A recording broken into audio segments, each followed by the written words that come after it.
Waar wil jy koffie hê? Nee, my goeders is nog nie hier nie. Ons kan vir jou 'n koppie gee. Nee, ek sal rarig, ek is fyn. Want ek self thuis, dis nou nie jou huis.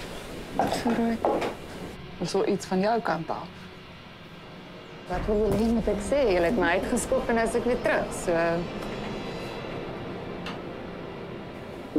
Ons weet dit is moeilik. So Ek het nie gesê dis moeilik nie. Nee, maar- Ek het gesê ek gaan niks sê nie, want ek het niks met julle te sê nie. Okay, we take that. Ek meen, ek het rarig, ek het niks met julle te sê nie. Ek kan my indink hoe sy voel. Dit voel sy behoort nie by Suidhuis nie, sy behoort nie by Noordhuis nie. En dis 'n gevoel wat ek maar baie goed ken. Aanvaarding is vir my 'n groot ding.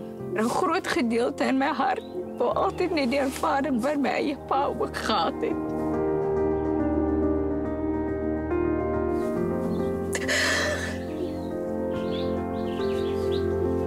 En ek dink dit is die rede hoekom ek weet hoe dit voel as jy nie geaanvaar is nie.